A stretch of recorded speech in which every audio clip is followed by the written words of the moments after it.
My hair. Oh my God. Hi, you guys. Lord. Oh, Lord. My hair is crazy right now. This is how y'all know I love you and I'm here for y'all. But hi, Dallas. How are you today? Hello to everybody coming into the live. How's y'all day going so far? I'm just gonna go ahead and start. My day has been beautiful. It's been really, really good. Whoa, the numbers just jumped up. Oh my gosh. Okay, so y'all are in here already. Hi, Lizzie. Hi, Hope. Hi, Michelle. Hi, Natasha. Hey, Miss J. Welcome to the Natural Hair Sisterhood Circle. This is actually the last full week of lives for 30 days. So we're gonna be ending on Wednesday of next week, I believe. So this is our second to last Monday together. And I just wanna tell y'all, where do I wanna start? I feel like so much has changed already. Right, Myrna says that went by fast. It did go by fast, like it really did. Let's start with what happened on Friday. So I just want to say that I am so grateful to you all. And this is like on a serious, like just genuine note. I am so grateful to everybody who signed up for the low porosity and medium porosity regimen building masterclass. Over 100 women signed up for that class. And I knew that that was going to be a very helpful class. I knew it was something that was going to help. Like I knew it was something that people needed to hear, but I had no idea that so many people would sign up. Like I am just so grateful to y'all. And for me, it was just such a big confirmation that like this is my purpose. Like I'm really here to help women understand their hair. I feel like for a while on YouTube, I felt like I was more of like a teacher than a YouTuber. And I would feel like, maybe my videos like are a little boring, or like maybe like I don't have, that typical YouTube vibe, because that's just not who I am. And I didn't really know where to go from there. But I took some time to like reflect and reevaluate. And now I'm bringing you guys what really resonates with me most. And it's resonating with y'all. So I'm like, okay. So yeah, oh my gosh, Brianna says, yes, it was so helpful, literally life-changing. Thank you so much. You are so welcome. Thank you. So if you guys did not attend the low porosity masterclass, I highly recommend it. I honestly I've taught that class in many different capacities. And it's a very worthwhile investment. The price that it is now. I like to put things on pre-order sales for anybody who maybe this is like their first time buying a natural hair masterclass or any online masterclass, to help you kind of like get the feel of it. But all of my classes are definitely worth like the full amount. So if you ever miss the pre-order sale, like you can rest assured that you're still getting your money's worth if you're buying it for the actual price.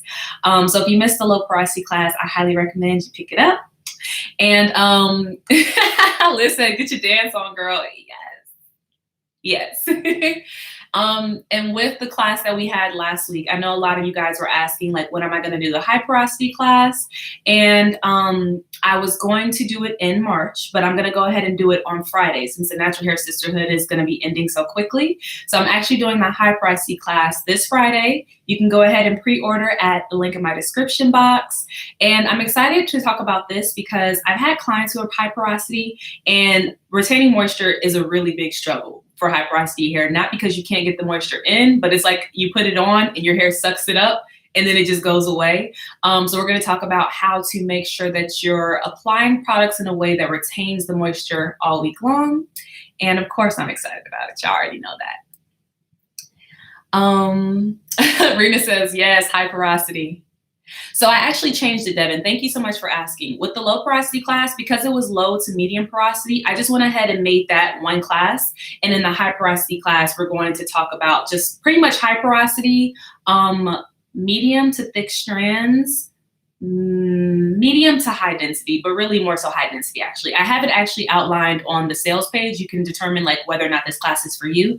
But in the low porosity class, we pretty much talked really heavily on medium porosity. So I'm gonna leave that in that class.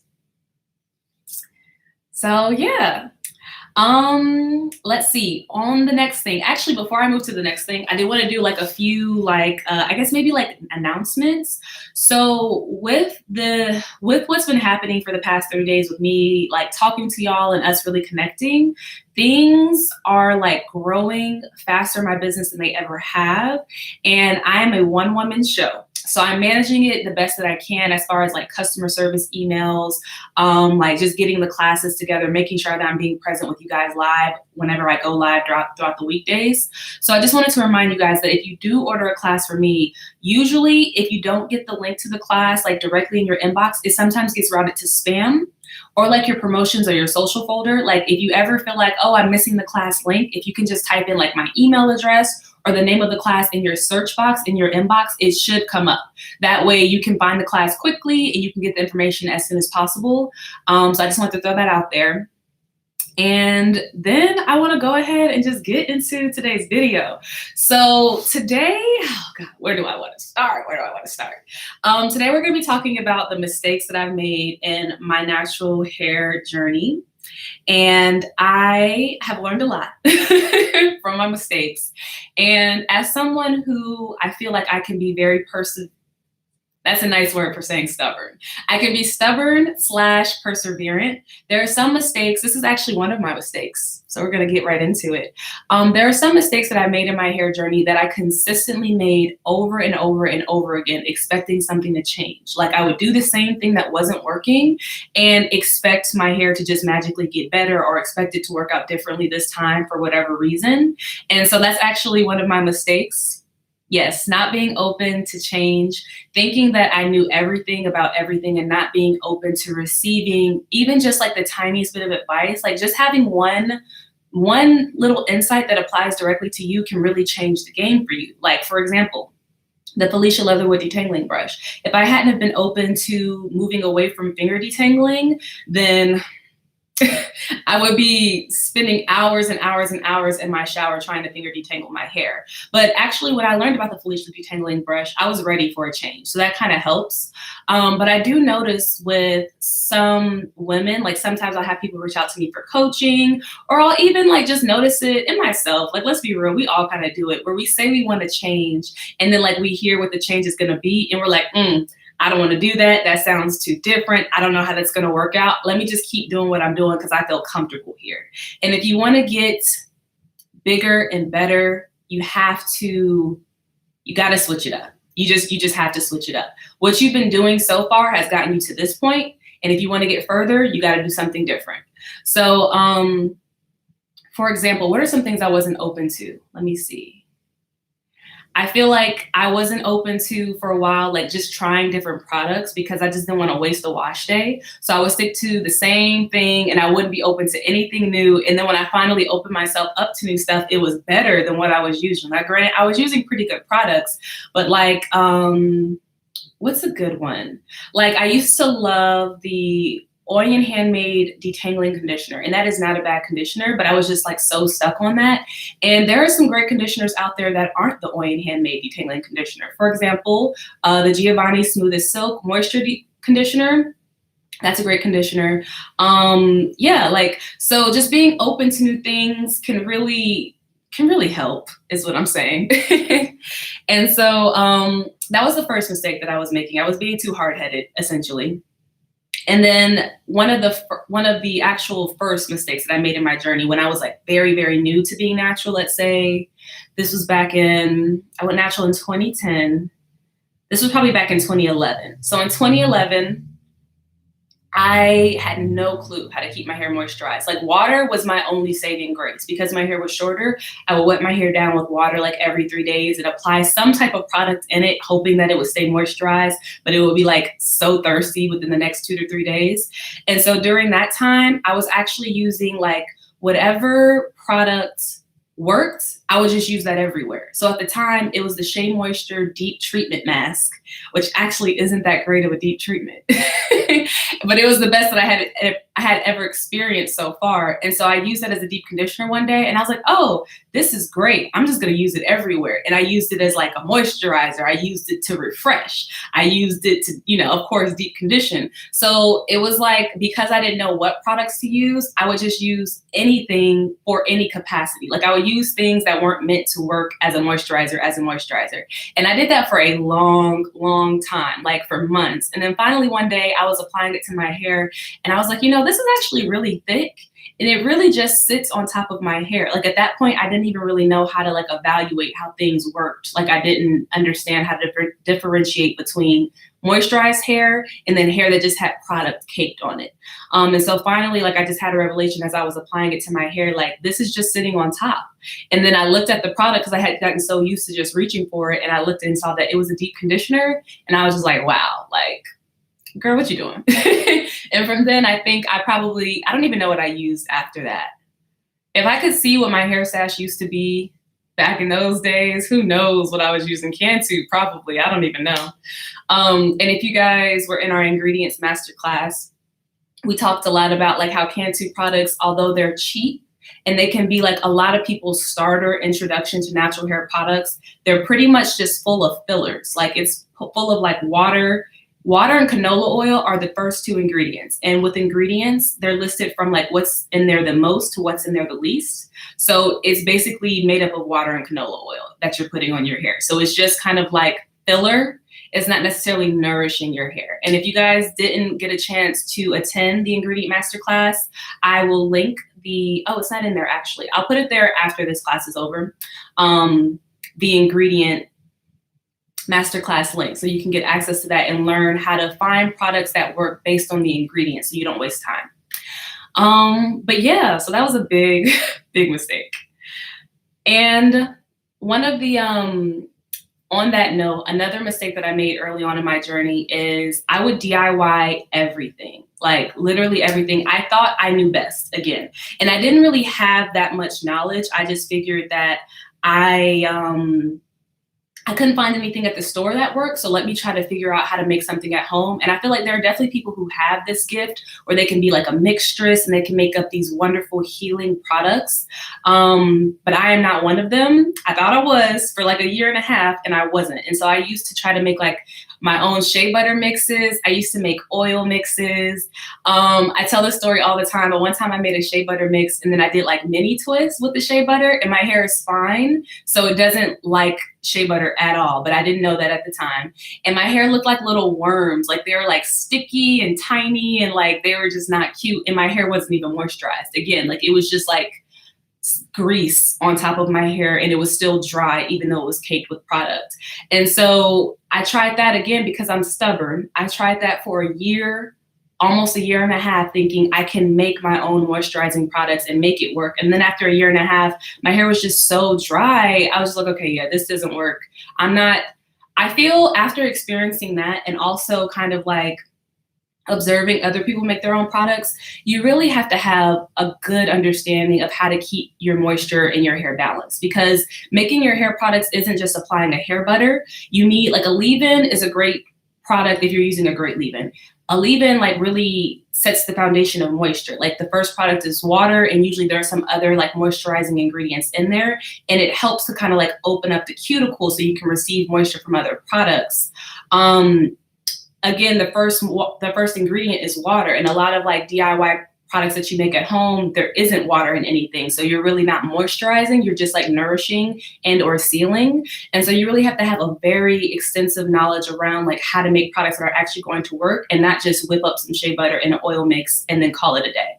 And so that's what I was doing. And after a year and a half of that, my hair was thirsty, crispy, and I had to give it up.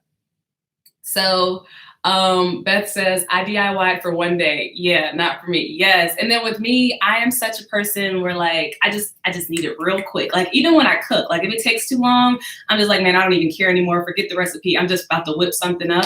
So I would like put off making the products. And then like, that was a whole thing. Like it was resistance around even making it, because that's not my gift. So sometimes you just have to recognize your strengths and your weaknesses. Some people are very strong at making products. Like truly, I will give them that, but that is not me. Hey, Shamir, I'm glad you made it. So let's see, I have my little notepad here with all my little mistakes that I made. So I think that, oh, this is a really good one. And I feel like we don't talk about this a lot in the natural community. So what are my more recent mistakes? I want to say, like, I probably learned about this maybe, well, I don't really know when I learned about it, but product saturation. There would be times in my hair journey where like I would cake product on because I wasn't using good products. So I would just use a bunch of something that didn't work just to kind of like give my hair something that felt like it was working, even though it wasn't.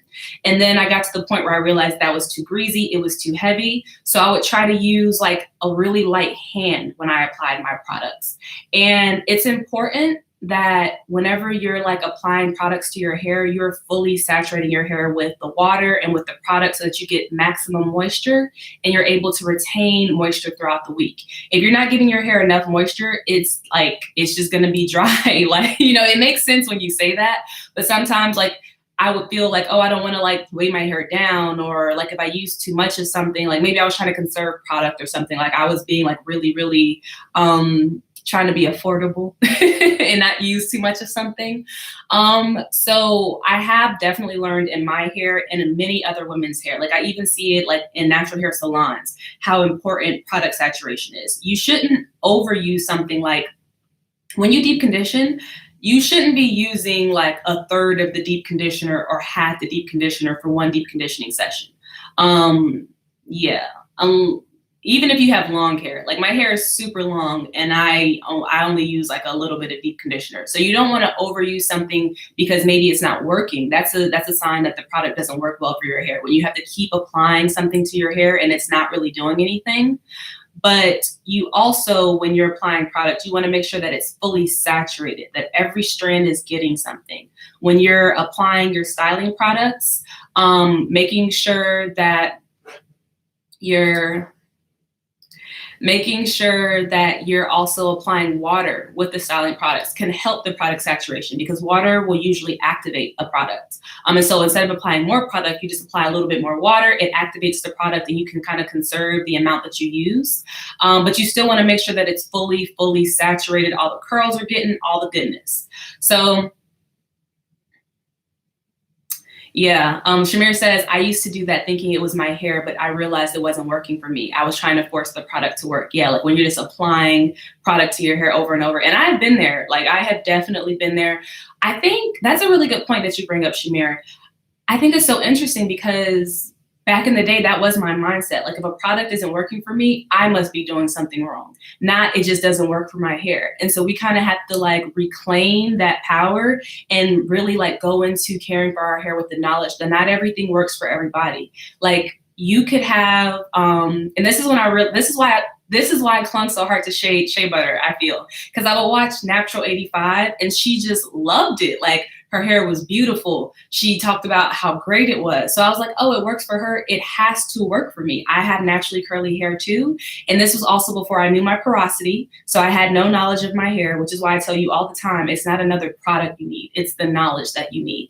And I also didn't have an understanding of like hair identity. This was like years before that. So, you can have someone who has a different hair identity than you and they can absolutely love a regimen, love a product, but if it doesn't suit your hair identity, then it's just not for you. And it doesn't mean it's a bad product. Like Shea Butter isn't a bad product. It just does not work for me at all. So that was a really good point, Shamir. I appreciate that. Thank you. Myrna says the only DIY I can make is the aloe pre-poo. The only DIY that I really make is the Aztec Indian Healing Clay as a clarifying mask. And I still don't even do that often. Like I probably do it once a year, once every 2 years. And every time else I use a shampoo to clarify. Hope says, I can't stand Shea Butter. And I thought I was so alone. I felt so alone, excuse me. And everybody was like, it's amazing. Girl, no, I couldn't. I was like, dang, something must just be wrong with me because I don't know, Shea Butter just don't work. So yeah, those are actually all of my mistakes. I hope you learn from them. I hope that you guys can take this video and maybe like think about some things that you're trying to make work for your hair that really doesn't work. And there's no wrong answer to this because we all have different hair. Our hair has different needs. We live in different environments. Like really when it comes to caring for your hair, you want to put the blinders on. Like it's with anything. Putting the blinders on and just focusing on what works for you and what makes you happy is all you need to worry about. It does not matter what anybody else is doing if it's not working for you. So yeah. Tashawn, that's a really good one. She said, I used to use new products without clarifying my hair first, and that wasn't great. I would think that it wasn't working. That's a really, really good point. And I'm glad that you brought that up. And so, Shamir, your hair is the customer, and the customer is always right. Find what makes the customer happy. That's true. You can't make her do what you want. You just got to listen to her. But Tashawn, I think that that's a great point that you bring up, only because that doesn't work for my hair, and that's just me personally. So it's awesome that you've identified that like you have to clarify when you try new products. And I used to think like I needed to do the same thing, but my hair is actually fine. Like I can apply a new product very like on any type of hair and I'll still be able to judge if it works. Law, the trolls are wild today. They're wild. Let's see.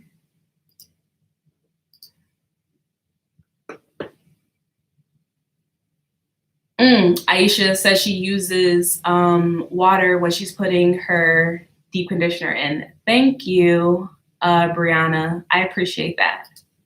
But no, so those are all of my mistakes that I've made in my natural hair journey. And so I also wanted to say to you guys before we got off that, let me see. Okay. So yes. Thank you, Tashawn. I wanted to say to you guys, like, just a personal update. So, like I said, everything is growing beautifully right now. Like within my business, like I'm really seeing like what you guys need with your hair.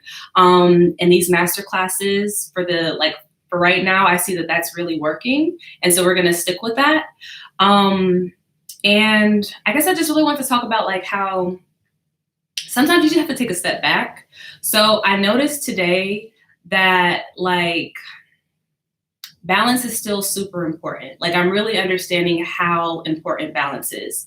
As I grow as a business owner and as I really tap into more of like spiritual business practices, meaning like I'm not coming from like a capitalist mindset. I'm not coming from a mindset where I'm forcing things. Like my business is based off of my divine gift. So I can't just act any type of way. I always have to be in integrity. I always have to make sure that what I'm doing is in alignment. I can't just do something just because I'm going to get X, Y, and Z. And it has to be like a reciprocated, flowing freely energy. And so today I just had a really big lesson in how important balance is and how like you really want to make sure that the inner is good before you start projecting anything into the outer. So I'll just be real. Like today, I basically took time I tended to what I needed to tend to. And I also tended to my inner, like my household. Like I tended to my relationships, like my husband. Like we had a really great day of just like pouring into each other and making sure like everything was good before we really started our week. And that made a crazy difference. Like I feel way better and way more balanced. So I just want to put that out there in case it was meant for anybody to hear, that you can't just be in overdrive all the time. Like if it's not sustainable, I mean, it depends on what your definition of success is, but if it's not sustainable, it's not success. If it breaks you down, it's not successful. Like you're not meant to just be going. You need to have balance in all things, you know, there's a time and place for everything. So I just wanted to share that. And it also, I feel like sometimes, I mean, as Black women, you know, I feel like sometimes we feel like we can't take a break, which is why you guys see my hair has still not been taken care of, like for real. I told Vernon today, make sure I get in the shower to do my hair today. Like, I don't even care anymore. Just put me in there. I don't care how long it takes. So you're just not meant to just go and not pour into yourself. So that's what I wanted to say. Devin says the soft hair means your hair is moisturized. If you go back to the beginning of 30 Days of Lives, we talked about 5 reasons why your hair is so dry. And in that video, I really broke down moisture. And like much more extensively than I could right now. So I would encourage you to go back and watch that video. G. Michelle Lee says, no Energizer Bunny mindsets. Ashe, you're very right. Yes. But okay, you guys, I'm going to head out. Any lingering questions? No. If you have high porosity hair, thick strands, high density, you can go ahead and grab the pre-order for Friday's masterclass. We're gonna get deep. You already know we're gonna do that. And then if you have any questions for high porosity hair specifically that you would like to have answered in the masterclass, you can email me. But make sure the title says like high porosity class questions. That way I know exactly what it is so I can make sure I don't miss it. But I thank you guys so much. Lane, thank you for answering the question. Sarai says, I used to use raw coconut oil religiously, not realizing my hair didn't like it. Girl, we were in the same boat, the very same boat. Yeah, I'm glad I got past that too, because I was actually putting a lot of product buildup on my hair, making it really hard to maintain moisture and maintain length. So yeah, Myrna, I would like to share a video on my spiritual journey. Sometimes I feel like this is like a hair channel, so I don't know if y'all really want that. But I probably will. Like if I'm told I need to do it, then I'll do it. So you'll probably see it, honestly. But okay, I will see you guys tomorrow. I hope you have a beautiful evening and get some rest tonight. I'm going to get some rest. I hope y'all get some rest. Bye, you guys.